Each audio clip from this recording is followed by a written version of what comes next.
Hello there and welcome to this week's All Age Slot. Last week we heard from Matthew about how Esther had come up with a plan to save God's people from death after Haman had come up with a plan to execute all of the Jewish people. You remember Haman, don't you? Bow before me. Remember, Haman really didn't like a man named Mordecai. Do you remember him? Hello, it's me, Mordecai. Now remember, the first part of Esther's plan was to throw a party and have the king and Haman go to it.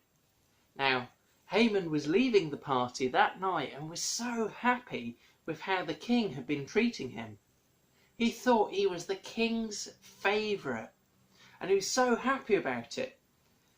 So, as Haman was leaving the party, he saw Mordecai again sat at the king's gate, and he was suddenly reminded of the fact that Mordecai didn't bow down to him and wasn't afraid of him at all. And Haman became really angry, and he went home and he spoke to his wife and his friends, and they said, "Do you know what, Haman? You should kill him." And Haman really liked that idea because he really hated Mordecai. And Haman wasn't a good man. So Haman planned to build a massive stick that he was going to kill Mordecai with, which is horrible. But Haman had to ask the king for permission to do that first. So he planned to do that in the morning. That night Haman went to the outer courts and decided to start building the big stick. No. It must be much bigger than this. Oh, hang on, this is just a drawing. Now on that same night, the king couldn't sleep. He was really struggling to get to sleep. Now a good tip for if you're struggling to sleep, you should always read a book. That'll send you to sleep soon. Now the king knew that. But because he's the king, he didn't have to read it to himself, so he got someone else to read it him.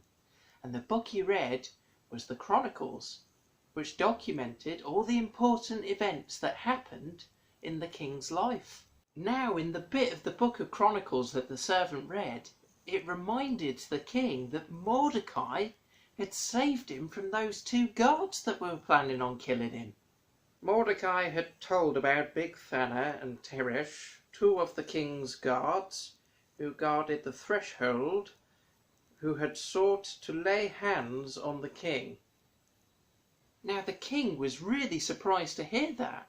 He'd completely forgotten that Mordecai had saved him from those two guards that planned to kill him. And he said to the servant, "How very interesting! What has been done to honour Mordecai since he saved me?" And the servant told the king that nothing had happened for Mordecai to honour him for saving the king's life. Nothing had been done to thank Mordecai. So the king said, "Well, who's in the courts at the moment? Bring that man in immediately." Now, if you remember, Haman was stood in the courts building a big stick to kill Mordecai. So Haman was brought in to speak to the king. And the king asked him, "Oh, Haman, what should be done to the man whom the king delights to honour?" Now Haman thought the king was talking about him. So Haman started asking for all of these amazing things that he wanted.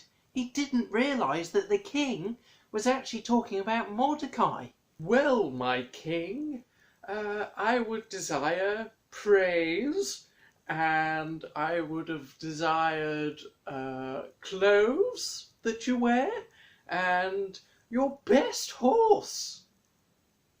A Ferrari, if you will." Now remember that the king wasn't asking what Haman would like. He was asking for what he could do for Mordecai.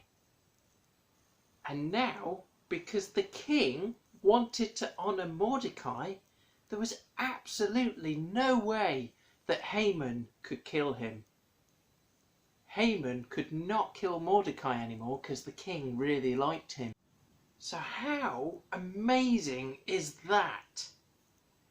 That on the night before Haman was going to kill Mordecai, the king couldn't sleep, and then was reminded of how good Mordecai had been to the king. So then the king liked Mordecai. So then Haman couldn't kill Mordecai. That's amazing.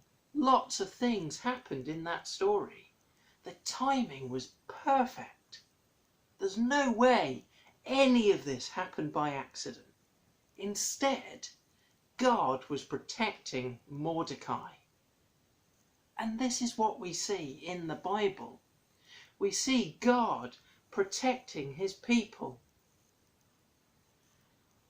We also see God humbling the proud. Haman loved himself and he didn't love God. So God humbled him. Mordecai loved God, so God protected him.